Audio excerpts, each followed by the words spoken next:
Hello students, आज हम करने वाले हैं फाइनल अकाउंट्स के सीरीज का पार्ट 3, जहां पर आज हम लोग जानेंगे कि इसको स्टेप्स क्या है सॉल्व करने का। तो आज हम करेंगे सही चीज़ों को सही फॉर्मेट में पुट करेंगे और साथ ही साथ देखेंगे कि अगर जिसमें एडजस्टमेंट है उसको कैसे पुट करना है। ताकि सबसे पहला काम आप पुट करेंगे, कैलकुलेट इसके बाद करेंगे। अगर पुट करना आप सीख गए तो कैलकुलेट करने में कोई दिक्कत नहीं है, बहुत आराम से कैलकुलेट हो जाता है। तो सबसे पहला, जैसे ही आपके पास क्वेश्चन आया तो सबसे पहले तो मैंने इसका रूल समझाया था आपको। सबसे पहला वीडियो अगर आपने नहीं देखा है तो उसको देख लीजिए, उसमें मैंने रूल्स समझाया था डेबिट और क्रेडिट का। उसके बाद की डेबिट, यहाँ पर देखिए, अगर आप देखोगे तो दो ही चीज दिया हुआ है, एक डेबिट बैलेंस दिया है, क्रेडिट बैलेंस दिया है। अब जाहिर सा बात है, ये डेबिट और क्रेडिट बैलेंस में जितने भी चीज दिए हैं, या तो ये पीएल में जाएंगे, या तो ये ट्रेडिंग में जाएंगे, या तो ये बैलेंस शीट में जाएंगे। तो कैसे जाएंगे, किस ऑर्डर में जाएंगे, ये मैंने समझाया था पहले वीडियो में। सेकंड वाले वीडियो में मैंने बात किया है फॉर्मेट का। आज वाला जो वीडियो है, आज मैं बात करूंगा अप्रोच का। अप्रोच का मतलब क्या है कि अगर आप इसको 100% सॉल्व ना भी कर पाए तो मिनिमम गारंटी है कि आपको मार्क्स तो मिलेगा ही मिलेगा। तो इसका अप्रोच क्या होना चाहिए सॉल्व करने का, वो आज इस वीडियो में देखेंगे हम लोग बिना कुछ देरी किए हुए। तो आइए स्टार्ट करते हैं। तो सबसे पहला आपको काम क्या करना है, सबसे पहले ट्रायल बैलेंस आपने देख लिया, डेबिट क्रेडिट बैलेंस आपने देख लिया, हर चीज कहीं ना कहीं जाएगा। लेकिन सबसे पहले आपको काम क्या करना है, सबसे पहले आप एडजस्टमेंट्स देख लीजिए, ठीक है। और एडजस्टमेंट में मैंने कहा था कॉन्सेप्ट वाले वीडियो में कि जहां जहां एडजस्टमेंट है उसको मान के चलिए वो चीज मेरा दो जगह जाएगा, मिनिमम दो जगह उसको शो करना ही पड़ेगा। इसको क्या करना पड़ेगा, मिनिमम दो जगह में शो करना पड़ेगा, या तो ट्रेडिंग और बैलेंस शीट, या तो आपका पीएल और balance sheet. Trading plus balance sheet में जाएगा या फिर पीएल प्लस बैलेंस शीट में जाएगा, ये हम लोग देखेंगे आज। लेकिन हमेशा याद रखिएगा, एडजस्टमेंट में जो भी चीजें हैं वो मिनिमम दो जगह पे तो जाएंगी ही जाएंगी। तो सबसे पहला मेरा क्या है, सबसे पहला है मेरा स्टॉक ऑन हैंड। अगर आप डेट देखें तो ये मार्च वाला डेट है,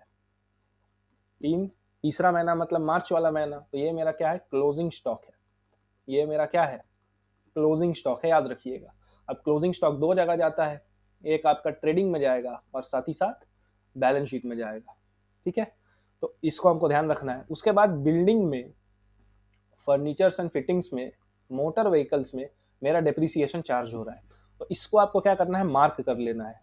क्या किस किस चीज में चार्ज हो रहा है मेरा, फर्नीचर, मोटर व्हीकल और बिल्डिंग। जहां जहां स्टार करते चलिए, क्वेश्चन पेपर आपको मिलेगा तो स्टार बना लीजिएगा, मतलब इसमें एडजस्टमेंट है। उसके बाद क्या है, 85 rupees of interest is due on bank overdraft. तो बैंक ओवरड्राफ्ट क्या होता है, शॉर्ट टर्म लोन के जैसा होता है, उस पर आपको इंटरेस्ट ड्यू है, मतलब आपने दिया नहीं है। तो यहाँ पर देखिए बैंक ओवरड्राफ्ट, यहाँ पर कंफ्यूजन इसी में होता है। बैंक ओवरड्राफ्ट में एडजस्टमेंट नहीं है, बैंक ओवरड्राफ्ट में होने वाले इंटरेस्ट में एडजस्टमेंट है, याद रखिएगा। तो कोई लोग क्या करता है, बैंक ओवरड्राफ्ट को ही एडजस्ट करके आ जाता है, लेकिन यहाँ पर बैंक ओवरड्राफ्ट में एडजस्टमेंट नहीं है, एडजस्टमेंट है उसके इंटरेस्ट पे, इसको ध्यान रखेंगे। उसके बाद मेरा क्या है, salaries and taxes are outstanding. तो सैलरी पे भी एक स्टार मारिए। सैलरी कहाँ है, यहाँ दिख रहा है सैलरी, अच्छा यहाँ ये रहा सैलरी, और ये रहा मेरा टैक्सेस एंड इंश्योरेंस, इसमें भी स्टार मारा मैंने। उसके बाद क्या है, insurance is prepaid up to the extent of 100 रुपया, ठीक है। Insurance is paid up to the extent of 100 rupees. तो इसमें डबल स्टार आ गया, ठीक, इसमें क्या आ गया, डबल स्टार आ गया, क्योंकि इंश्योरेंस भी तो इसी में इंक्लूडेड है। और यहाँ पर अगर आप देखेंगे ध्यान से तो टैक्सेस में भी 120 आउटस्टैंडिंग है, और इंश्योरेंस मैंने प्रीपे कर दिया, इंश्योरेंस क्या कर दिया, प्रीपेड कर दिया, एक्स्ट्रा दे दिया, तो इसे मुझे हटाना होगा, ठीक है। उसके बाद 1/5 commission is received in respect of the work to be done in next year. तो इसका मतलब क्या है, ये कमीशन में भी मेरा स्टार बनेगा। तो यहाँ कमीशन देखिए कहाँ है, commission commission commission commission receipt, देखिए यहाँ पर मेरा स्टार बनेगा। मतलब इसका जो 1/5 कमीशन है, कमीशन का जो 1/5 पार्ट है, ये मुझे एक्स्ट्रा मिला हुआ है, जबकि नहीं मिलना चाहिए था, क्योंकि काम तो नेक्स्ट ईयर होगा ना। तो ये इसको बोलते हैं हम लोग अर्न कमीशन या अर्न इनकम। काम नहीं किया लेकिन उसके बदले में पैसा मिल गया। तो देखिए जहां जहां स्टार मारा है उसको पुट करते समय हमको क्या करना है, अमाउंट को अंदर लिखना है, मतलब बाहर वाले कॉलम में नहीं लिखना है। इसको जब मैं करूंगा तो आप समझ जाएंगे। तो इस वीडियो में हम लोग क्या करेंगे, सिर्फ और सिर्फ फॉर्मेट के हिसाब से इसको पुट कैसे करना है वो देखेंगे, क्योंकि फॉर्मेट के हिसाब से पुट कर दिए। उसके बाद मेरे को कितना मिनट लगेगा, 5 मिनट लगेगा बस सम को कंप्लीट करने में। तो इस टॉपिक का सबसे इंपॉर्टेंट पार्ट जो मैं बताने जा रहा हूँ यही है कि इसको पुट कैसे करेंगे, पुट करने का भी तो नंबर मिलता है। तो सबसे पहले देखिए, फर्नीचर्स एंड फिटिंग्स मेरा एसेट होता है, ठीक है। फर्नीचर्स एंड फिटिंग्स मेरा क्या होता है, एसेट। और एसेट कहाँ आता है, बैलेंस शीट में। तो यहाँ पर मैं क्या लिख देता हूँ, यहाँ पर मैं लिख देता हूँ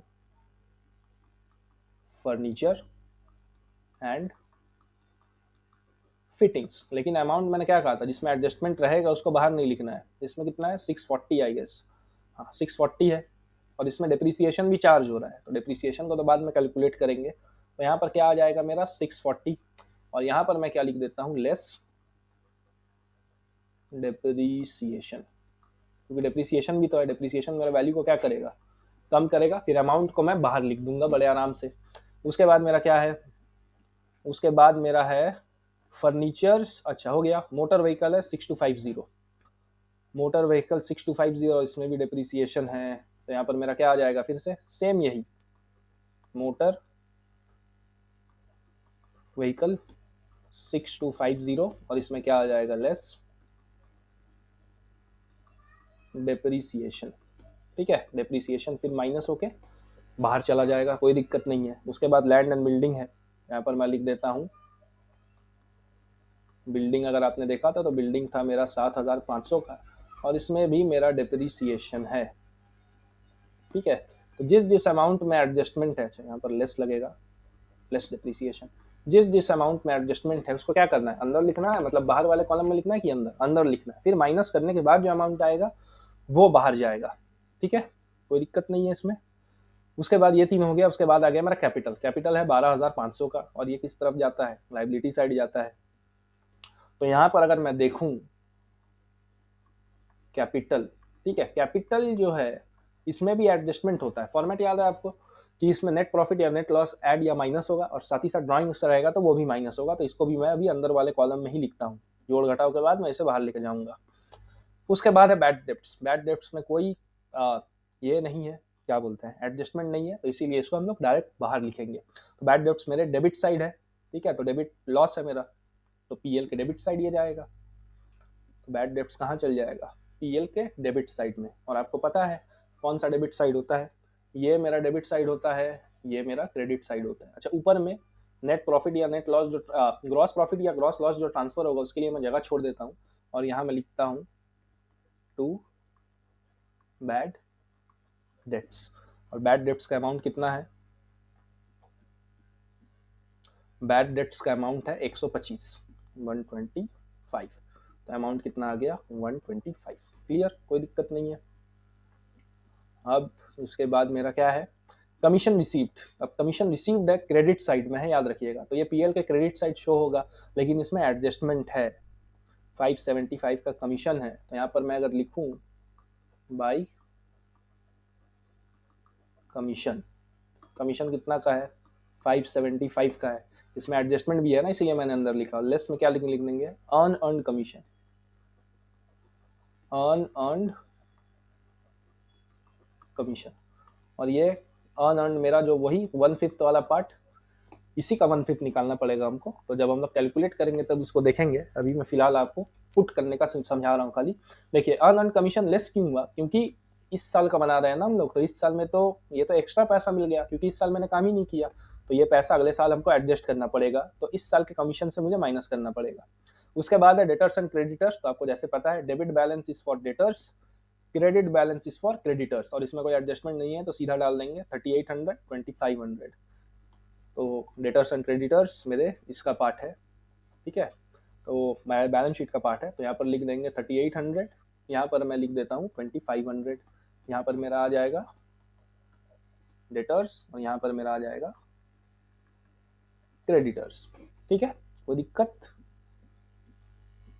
उसके बाद देखिए मेरा क्या है, स्टॉक एज ऑन 1497। तो ये मेरा ओपनिंग स्टॉक है 3460, तो ट्रेडिंग में जाएगा।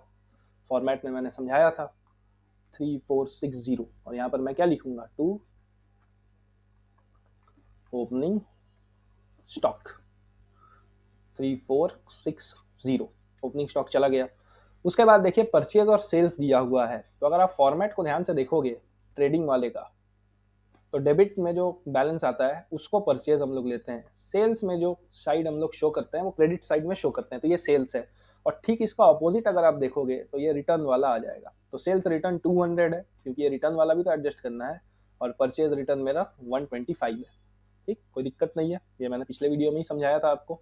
तो परचेज है मेरा 5475 और रिटर्न 125 का है, 5475। तो यहाँ पर मेरा आ जाएगा टू परचेज 5475, और नीचे में मैं लिख देता हूँ लेस परचेज रिटर्न 125 का ही है आई गेस परचेज रिटर्न, हाँ 125 का ही है। तो इसको अगर माइनस करेंगे तो आ जाएगा 0, 5, 3 और 5। ठीक इसी तरह यहाँ पर मैं अगर लिख दूँ बाई सेल्स, कुछ अमाउंट होगा इसका, और लिखूंगा मैं नीचे लेस सेल्स रिटर्न। ठीक है, तो ऊपर वाले अमाउंट से कुछ माइनस होके ये मेरा अमाउंट बाहर चल जाएगा। तो अगर मैं देखूँ सेल्स कितने का है, तो सेल्स यहाँ पर है 15,450 और रिटर्न है 200 का। 15,450 कितने का है मेरा sales, 15,450 and my return is of 200। तो मेरा नेट सेल्स कितना हो गया 0,5,2,5,1 15,250। ठीक, उसके बाद और क्या है, ये भी हो गया। अच्छा, बैंक ओवरड्राफ्ट मेरा लाइबिलिटी है, इसके साथ कोई एडजस्टमेंट नहीं है, 2850। तो इसको मैं लिख देता हूँ लाइबिलिटी के साइड में, 2850 इज माई बैंक ओडी। ठीक है, किसी किसी का आप शॉर्ट फॉर्म यूज कर सकते हैं, ओडी का मतलब ही ओवरड्राफ्ट होता है, तो कोई दिक्कत नहीं है उसमें। उसके बाद सेल परचेज रिटर्न हो गया। एडवर्टीजमेंट 450 खर्चा है मेरा, डेबिट साइड में इसीलिए दिया है, इसीलिए पीएल के जाएगा डेबिट साइड। तो यहाँ पर आ जाएगा टू एडवर्टाइजमेंट, और कितना का था ये 450 का था आई गेस, लेकिन एक बार इसको रिकंसाइल कर लेना ही अच्छा है। 450 जी, एडवर्टीजमेंट है मेरा 450 का, तो इसको मैं यहाँ पर लिख देता हूँ। Then what we have, then we have interest account 118, लेकिन इंटरेस्ट यहाँ पर मेरा आउटस्टैंडिंग भी है, कुछ आउटस्टैंडिंग है ना। अच्छा, डिप्रिसिएशन का मैंने कर दिया। अच्छा, इंटरेस्ट जो है यहाँ पर अगर मैं देखूँ, देखिए इंटरेस्ट ऑन ओवरड्राफ्ट आउटस्टैंडिंग 85, तो यहाँ पर अगर मैं इसे लूँ इंटरेस्ट अकाउंट 118, तो यहाँ पर आ जाएगा मेरा, ट्रेडिंग में तो नहीं आएगा, ये पीएल का पार्ट होता है। तो यहाँ पर मैं लिखूँ टू इंटरेस्ट 118, और यहाँ पर मैं लिख देता हूँ ऐड। ऐड क्यों, क्योंकि मुझे अभी भी तो देना है इसको, तो ऐड ही होगा आउटस्टैंडिंग इंटरेस्ट। ठीक है, अब मैं एडजस्टमेंट में नहीं जाता हूँ, मैं बस पुट करना सिखा रहा हूँ, अमाउंट को मैं डालना सिखाऊंगा बाद पे। उसके बाद देखिए इंटरेस्ट अकाउंट हो गया, उसके बाद कैश इन हैंड में कोई एडजस्टमेंट नहीं है, तो ये मेरा एसेट है, तो इसको डाल देंगे 650 कैश इन हैंड। तो यहाँ पर आ जाएगा मेरा cash in hand, cash in hand it will be by 650। ठीक है, कैश इन हैंड आ गया। उसके बाद अगर मैं देखूँ टैक्सेस एंड इंश्योरेंस में मेरा डबल एडजस्टमेंट है, तो मुझे थोड़ा सा जगह छोड़ना पड़ेगा। तो यहाँ पर अगर मैं लिखूँ, क्योंकि टैक्सेस एंड इंश्योरेंस एक साथ इंक्लूडेड है, ध्यान रखिएगा, तो अगर मैं यहाँ लिखूँ टू टैक्सेस एंड इंश्योरेंस, तो ये मेरा है 1250 का है। टैक्सेस एंड इंश्योरेंस कितने का है 1250। ठीक है, अच्छा यहाँ पर एडजस्टमेंट अगर मैं देखूँ तो एडजस्टमेंट क्या है, टैक्सेस आउटस्टैंडिंग है, इंश्योरेंस प्रीपेड है। टैक्सेस क्या है आउटस्टैंडिंग है, तो मुझे और देना है, टैक्सेस आउटस्टैंडिंग है ना, तो मुझे और देना है। तो यहाँ मैं क्या करूँगा, ऐड करके मुझे लिखना पड़ेगा आउटस्टैंडिंग टैक्सेस, क्योंकि टैक्स तो भाई आउटस्टैंडिंग है, तो मुझे और तो इसका देना पड़ेगा ना, करंट ईयर का ही है जो मैंने दिया नहीं है। लेकिन जो प्रीपेड एक्सपेंस होता है, मैंने पहले से ही खर्चा का पैसा दे दिया है, तो वो तो करंट ईयर का है नहीं ना, क्योंकि खर्चा तो अभी हुआ नहीं है, मैंने पहले से ही दे दिया है। तो यहाँ पर मैं लिखूंगा लेस प्रीपेड इंश्योरेंस। ठीक है, ये मैं लेस क्यों कर रहा हूँ, यहाँ पर ये जो नीचे वाला अमाउंट है वो ऐड हो जाएगा। क्यों ऐड हो जाएगा, क्योंकि ये प्रीपेड है। प्रीपेड है मतलब करंट ईयर का नहीं है, ये नेक्स्ट वाले ईयर का है। प्रीपेड का मतलब क्या होता है, पहले से पैसा दे देना, तो ये तो करंट ईयर का है ही नहीं, ये तो अगले साल एडजस्ट होना है, तो ये अगले साल के पीएल में आएगा। उम्मीद है आप समझ पा रहे होंगे। उसके बाद है जनरल एक्सपेंसेस 782, जनरल एक्सपेंसेस भी मेरा खर्चा है, तो यहाँ पर आ जाएगा टू जनरल एक्सपेंसेस कितना आ जाएगा 782, और ये मेरा बाहर चला जाएगा क्योंकि इसमें तो कोई एडजस्टमेंट है ही नहीं। उसके बाद अगर मैं बात करूं सैलरीज 3300, सैलरी में भी आप देखिएगा सैलरी आउटस्टैंडिंग है। सैलरी क्या है? आउटस्टैंडिंग है सैलरी मेरा, ये जो मुझे दिखेगा, हाँ डी नंबर एडजस्टमेंट में दिख रहा है सैलरी आउटस्टैंडिंग 300, सैलरी आउटस्टैंडिंग 300। तो यहाँ पर मैं लिख देता हूँ टू सैलरी, सैलरी कितना का आ जाएगा 3300, और इसमें मैं ऐड कर दूंगा आउटस्टैंडिंग सैलरी, क्योंकि मैंने अभी तक दिया नहीं है, काम हो गया है लेकिन मैंने अभी तक पैसा दिया नहीं है। आउटस्टैंडिंग सैलरी जो भी होगा, जितना भी होगा वो ऐड हो जाएगा। उसके बाद यहाँ पर एक मेरा छूट गया जो कि है डेप्रीसिएशन का। डेप्रीसिएशन मैंने एसेट में तो दिखाया, लेकिन यहाँ भी तो दिखाना पड़ेगा क्योंकि ये एक तरीके का क्या है, एक्सपेंस है, लॉस एक तरीके का। तो डेप्रीसिएशन, डेप्रीसिएशन जो मेरा लैंड, बिल्डिंग और मोटर व्हीकल पे लग रहा है उसको मैं एक साथ ही जोड़ करके यहाँ दिखा के फिर मैं क्या कर दूंगा, इसका टोटल कर दूंगा। जैसे ही मैं टोटल करूंगा तो मुझे नेट प्रॉफिट या नेट लॉस निकल के आ जाएगा। या फिर ट्रेडिंग में अगर आप क्या करते हो, अच्छा ट्रेडिंग का ये डेबिट साइड है, ये क्रेडिट साइड है, अगर इसका भी मैं अगर टोटल करूं तो इसका भी मुझे निकल के आ जाएगा ग्रॉस प्रॉफिट या ग्रॉस लॉस। ठीक है, अच्छा एडजस्टमेंट जो मैंने कहा था पहला वाला ओपनिंग स्टॉक का, सॉरी क्लोजिंग स्टॉक का, ये ट्रेडिंग में जाएगा और बैलेंस शीट में जाएगा। तो मैं लिख देता हूं यहाँ पर बाय क्लोजिंग स्टॉक, और यहाँ पर भी मैं लिख देता हूं क्लोजिंग स्टॉक, क्लोजिंग स्टॉक। ठीक है, अब अमाउंट जब मैं एडजस्ट करूंगा सारी चीजों को तब मैं बताता हूं एक एक करके। अब हम लोग क्या करेंगे, अब हमें करना क्या है, अब हम करेंगे वर्किंग। अब हम क्या करेंगे, वर्किंग करेंगे और साथ ही साथ सारा एडजस्टमेंट्स को कवर करेंगे। क्या करेंगे, वर्किंग करेंगे और सारा एडजस्टमेंट्स को कवर करेंगे। तो सबसे पहले आप बताइए कि क्या करना है आपको। सबसे पहले आपको एडजस्टमेंट देखना है। एडजस्टमेंट देखते साथ साथ जिस जिस चीज पे एडजस्टमेंट है, ट्रायल बैलेंस में उसको क्या करना है, ट्रायल बैलेंस में उसको ऐसे स्टार मार्क करना है। स्टार मार्क करने के बाद जिसमें जिसमें स्टार मार्क है, जिसमें जिसमें स्टार मार्क है उसको आप ट्रेडिंग में डालिए, पीएल में डालिए और बैलेंस शीट में डालिए। लेकिन ये चीज ध्यान रखिएगा कि इसका वैल्यू जो है अंदर आएगा, इसका वैल्यू जो है कहाँ पर आएगा, अंदर आएगा। इसको माइनस करने के बाद ये बाहर वाले कॉलम में जाएगा। मतलब इससे अगर डिप्रिसिएशन मैं माइनस कर देता हूँ तब मैं इसे क्या करूंगा, बाहर वाले कॉलम में डालूंगा। तो फॉर्मेट के हिसाब से ही मैंने सारा पुट किया है। अगर यहाँ तक आपने पुट कर दिया है तो मान के चलिए कि आपका 40% जो क्वेश्चन है, 40% जो क्वेश्चन है वो कवर हो गया है। अब एडजस्टमेंट को एडजस्ट करना है और प्लस माइनस करके मुझे क्या करना पड़ेगा, प्लस माइनस करके मुझे सारे का सारा का अमाउंट निकालना पड़ेगा। दैट्स इट, फिर खत्म हो जाएगा ये क्वेश्चन। तो एक एक करके चलिए एडजस्ट करते हैं। और एडजस्ट करने के लिए मुझे क्या करना पड़ेगा, क्योंकि डिप्रिसिएशन निकालना है ना, तो डिप्रिसिएशन के लिए मुझे वर्किंग तो करना ही पड़ेगा। तो इसीलिए आप एक पेज ऐसा डेडिकेटेड छोड़ दीजिएगा वर्किंग करने के लिए, क्योंकि मेरे पास यहाँ ऑप्शन है कि मैं रब करके भी वर्किंग कर सकता हूँ, लेकिन आपको वर्किंग दिखाना पड़ेगा। तो वर्किंग के लिए जब आप फाइनल अकाउंट्स बना रहे हैं तो वर्किंग के लिए काइंडली एक पेज छोड़ दीजिएगा, क्योंकि वर्किंग का भी अगर 12 नंबर का क्वेश्चन है तो 2 मार्क्स आपका वर्किंग में भी रहता है। ठीक है, तो आइए इसे देखते हैं। सबसे पहला हम लोग वर्किंग करते हैं किसका, सबसे पहला वर्किंग करते हैं हम लोग स्टॉक इन हैंड। तो पहला एडजस्टमेंट का बात किया जाए तो पहला एडजस्टमेंट जो होगा यहाँ पर वो है मेरा क्लोजिंग स्टॉक। ठीक है, अब क्लोजिंग स्टॉक कितना का है, 3250 का। तो क्लोजिंग स्टॉक याद रखिएगा, क्लोजिंग स्टॉक जब भी एडजस्टमेंट में दिया रहे, क्लोजिंग स्टॉक जब भी एडजस्टमेंट में दिया रहे तो एक मेरे ट्रेडिंग अकाउंट में दिखता है और एक मेरा बैलेंस शीट के एसेट साइड दिखता है ये। ठीक है, तो ट्रेडिंग अकाउंट में हम लिख देते हैं 3250, अच्छा लिखा हुआ है यहाँ पर 3250, और मेरे एसेट के साइड पे भी ये दिखेगा क्लोजिंग स्टॉक 3250। ठीक है, उसके बाद देखिए दूसरा एडजस्टमेंट क्या है। सेकंड एडजस्टमेंट में है कि मेरा बिल्डिंग को डिप्रिसिएट करना है 5% से।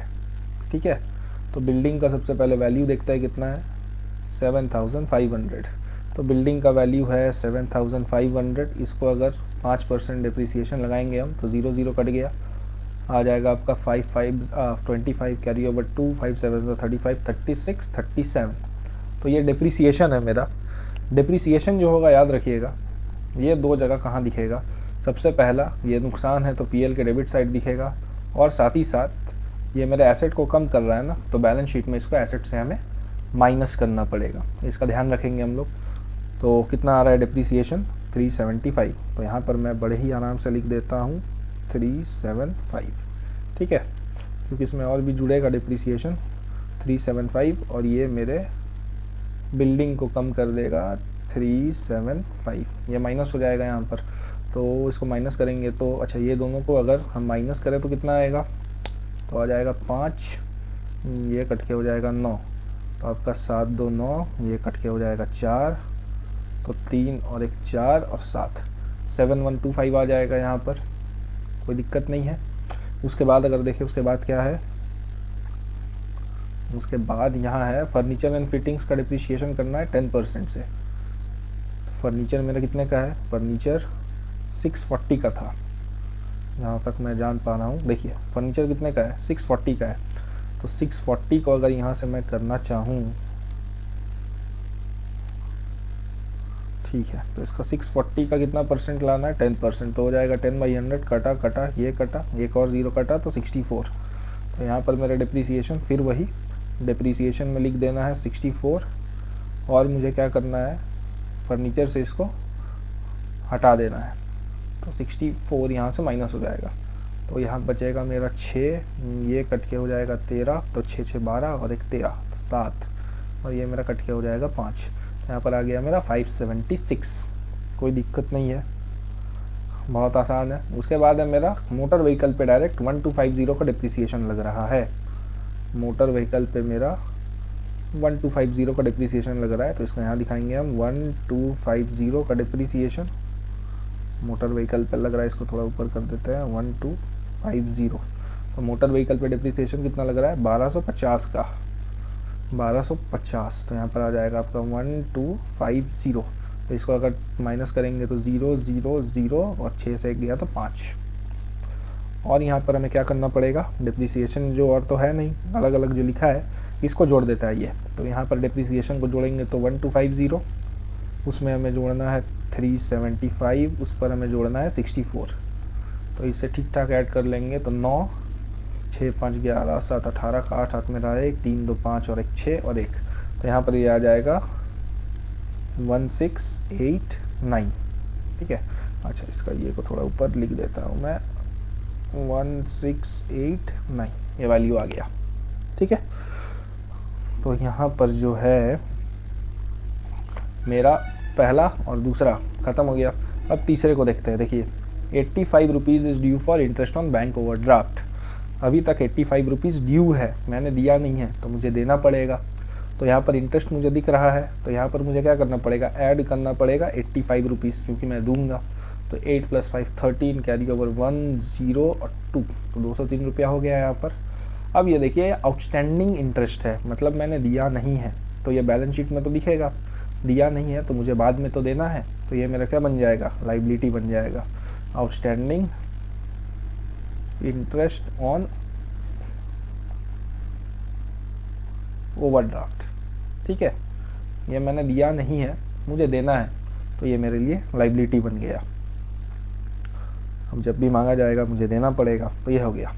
अब देखिए सैलरी 300 और टैक्सेस 120 आउटस्टैंडिंग है, तो ये भी आउटस्टैंडिंग है, मतलब मैंने पे नहीं किया है। सैलरी का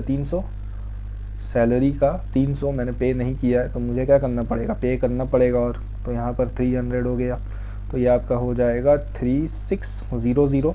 और यहाँ पर अगर देखोगे आप तो टैक्स भी आउटस्टैंडिंग है, मैंने पे नहीं किया है, तो टैक्स कितना का था? 120 का था, तो ये क्या हो जाएगा? 120 ऐड हो जाएगा यहाँ पर, तो 07। अच्छा, यहाँ पर एक चीज़ देखोगे आप कि इसके साथ मतलब टैक्स के साथ इंश्योरेंस भी है, और इंश्योरेंस का भी एडजस्टमेंट दिया हुआ है।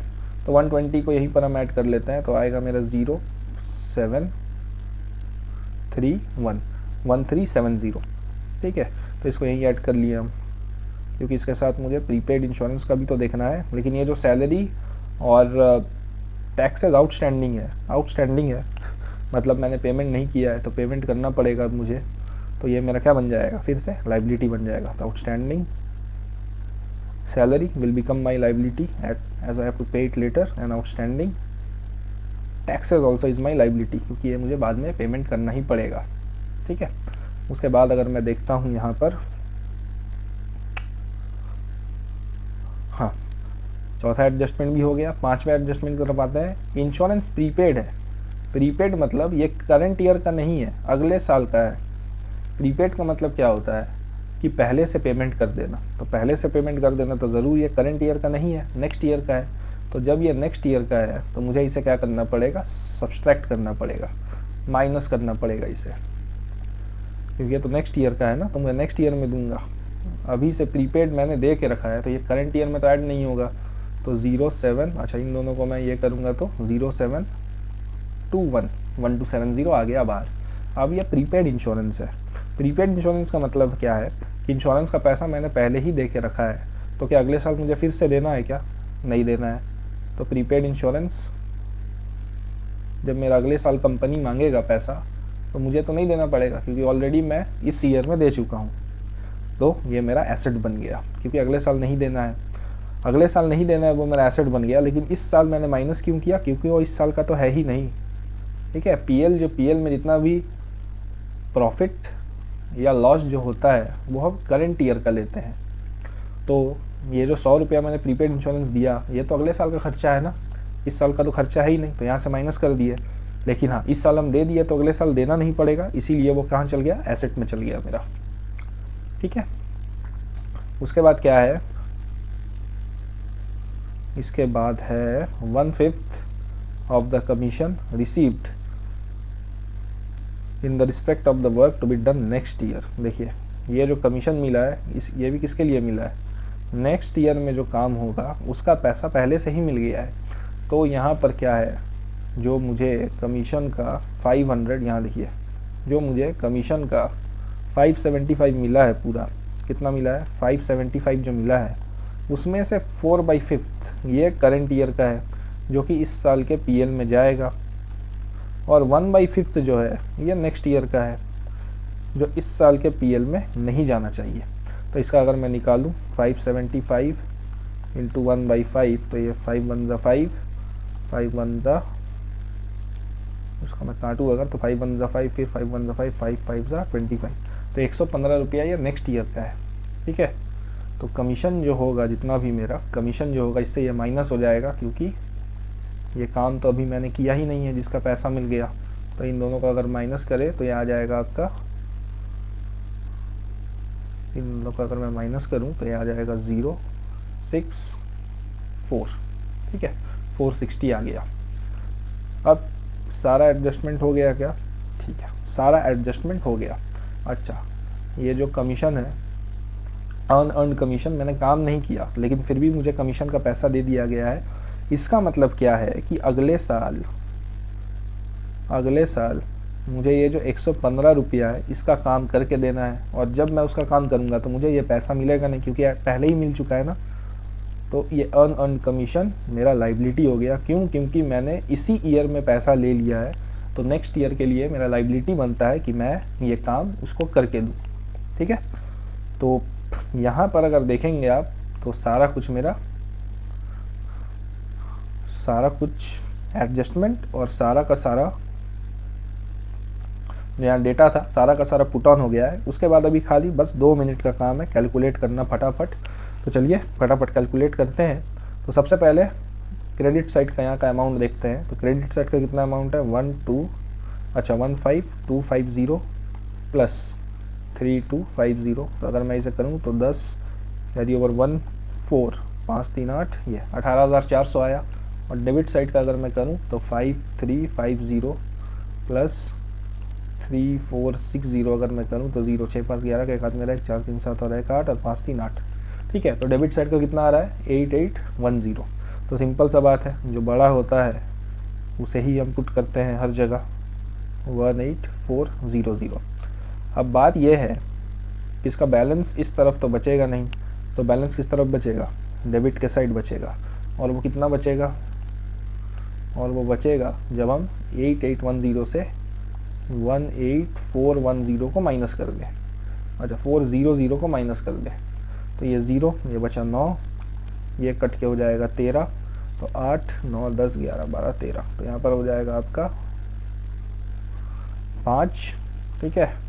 ये कट जाएगा आपका, यहाँ पर हो जाएगा आपका 7, तो ये कटा, तो ये 17 हो गया, तो 8, तो ये आपका आ जाएगा 9590, ठीक है। इसको एक बार कैलकुलेट कर लेते हैं कि कुछ गलती हुआ कि नहीं। अगर मैं इसे कैलकुलेटर से करूँ फटाफट, तो 15250 प्लस 3250, तो 18,500 आएगा। सॉरी, यहाँ पर एक थोड़ा मिस्टेक हो गया है, यहाँ पर 18,500 होना चाहिए, 400 नहीं, ठीक है। यहाँ 100 बढ़ा है तो यहाँ पर भी 100 बढ़ जाएगा, अच्छा 100 बढ़ जाएगा, इससे अच्छा मैं माइनस करके ही दिखा देता हूँ। तो ये 18,500 को मैं माइनस कर दूँ, अगर 8810 आया था ना, तो 09, ये कट के हो जाएगा 4, तो 8 6 14, ये कट के हो जाएगा आपका 17, ये कट के हो जाएगा 0, तो 8 - 17 इज 9, तो यहाँ पर कितना आ जाएगा 9690। यहाँ बैलेंस बचा, और यहाँ बैलेंस बचने का मतलब क्या है कि ये क्या है, ग्रॉस प्रॉफिट है। तो यहाँ पर हम लिख देंगे to gross profit transfer to PL account. Gross profit जो पीएल अकाउंट में ट्रांसफ़र होगा वो है 9690। अब यहाँ पर ध्यान से देखिए कि यहाँ पर मेरा बैलेंस बचा है लेफ्ट हैंड साइड में, और इसी को जब हम ट्रांसफ़र करते हैं ना कोई नया लेजर पर या कोई नया जगह पर, तो वो ट्रांसफ़र करते समय लेफ़्ट वाला चीज़ कहाँ ट्रांसफ़र हो जाता है, राइट में। इसका सीधा सीधा मतलब क्या है, जिसका बैलेंस डेबिट में बच रहा है उसको अगर कहीं पर ट्रांसफ़र करेंगे तो ट्रांसफ़र करने के बाद हमें उसे क्रेडिट साइड में लिखना होगा। तो यहाँ पर जो है इस तरफ लेफ़्ट हैंड की तरफ है ना, तो जब मैं इसे पीएल में ट्रांसफ़र करूँगा तब मैं इसे यहाँ लिखूँगा बाय ग्रॉस प्रॉफिट, और ये आपका आ जाएगा 9690, ठीक है। उसके बाद अगर मैं इसे कैलकुलेट करूँ यहाँ पर फिर से क्रेडिट साइड का सबसे पहले, तो 9690 प्लस 460, ये 0, 15 का 5 हाथ में रहा 1, 6 4 10 11 का एक हाथ में रहा 1, ये 10 150 आ गया। और मैं अगर इसको यहाँ से यहाँ तक सारे को जोड़ूँ, ठीक है, यहाँ से यहाँ तक अगर सारे को ऐड करता हूँ तब मेरा क्या आता है देखते हैं। 125 plus 450 plus 203 plus 1270 plus 782 plus 3600 plus 1689। तो अगर आप इन सब को ऐड करोगे तो डेबिट साइड का जो टोटल है वो आ जाएगा 8119, ठीक है। तो मुझे क्लियरली दिख रहा है कि यही साइड बड़ा है, तो इसको मैं डाल देता हूँ दोनों जगह, तो 10150, और यहाँ का भी टोटल जो होगा वो होगा 10150। अब इसका भी बैलेंस कहाँ बचेगा, यहीं बचेगा, इसका भी बैलेंस जो है यहीं बचेगा ना। तो यहाँ पर बैलेंस कितना बचेगा, इन दोनों को मैं माइनस कर देता हूँ, 10150 माइनस 8119, तो यहाँ पर आंसर आ जाएगा आपका, यहाँ पर आंसर आएगा आपका 2031। तो ये जो 2031 है, ये जो 2031 है that is my net profit, to net profit. यही नेट प्रॉफिट जो है ये मेरे कैपिटल को क्या करेगा, बढ़ाएगा कि घटाएगा। तो सीधा सा बात है, प्रॉफिट हो रहा है, लॉस नहीं, तो ये मेरे कैपिटल को बढ़ाएगा, ये मेरे कैपिटल को क्या करेगा, बढ़ाएगा। तो ये आ जाएगा 2031। इसको अगर हम क्या करेंगे, ऐड करें, तो यहाँ पर अच्छा ऐड करके इसको क्या करेंगे, और तो कुछ है नहीं, तो अमाउंट को हम लोग सीधा सीधा बाहर ही लिख देते हैं, तो 13541, ठीक है। 13, मैंने उल्टा बोल रहा हूँ, मतलब 14,531 ये आ जाएगा यहाँ पर, ठीक। अभी मैं क्या करता हूँ, अभी सब कुछ हो ही गया है, तो इसका मुझे टोटल करना पड़ेगा। तो मैं यहाँ से यहाँ तक का अमाउंट को पूरा टोटल करूँगा सबसे पहले। तो ये आ जाएगा आपका 14531 plus 2500 plus 2850 plus 85 plus 300 plus 120 plus 115। तो यहाँ पर आपका आ जाएगा 20501, यहाँ का टोटल आ गया। अब मैं क्या करता हूँ, यहाँ का टोटल करता हूँ, यहाँ से लेके यहाँ तक का टोटल करता हूँ और देखता हूँ कितना आता है। तो यह है आपका 576 plus 5000 plus 7125 plus 3800 plus 650 plus 3250 plus 100। तो यहाँ का भी टोटल अगर आप करोगे अच्छे से तो यहाँ का भी टोटल आएगा 20501। और इससे क्या पता चलता है कि मेरा लाइबिलिटी और एसेट क्या कर गया है, मैच कर गया। मेरा लाइबिलिटी और एसेट क्या कर गया, मैच कर गया। इसका मतलब ये सम जो है बिल्कुल सही बना है और 12 नंबर जो है हम लोगों को मिल गया। ठीक, कितना इजी सम था देखिए। सारा का सारा एडजस्टमेंट करने के बाद ये मेरा आ गया। मैं राइटिंग के लिए थोड़ा माफ़ी चाहूँगा, next time I surely improve my in writing. थोड़ा सा अभी हाथ बैठने में टाइम लगेगा इस डिजिटल पेन में, बट मैं कोशिश कर रहा हूँ। ठीक है, तो देखिए ये आपका NIOS का 12 नंबर का क्वेश्चन था फाइनल अकाउंट्स का। और इससे रिलेटेड और भी जो क्वेश्चंस होंगे PYQ, क्योंकि ये तो एक PYQ है, और भी PYQ को मैं सॉल्व करूँगा इस चैनल पर। तो इस चैनल को लाइक करिए, सब्सक्राइब करिए, और जितने भी आपके NIOS के दोस्त हैं, क्लासमेट्स हैं, उनको इसको वीडियो को शेयर कर दीजिए ताकि वो भी मैक्स से मैक्स नंबर लाके पास हो सके। नेक्स्ट वीडियो के साथ मैं जल्दी ही आऊँगा।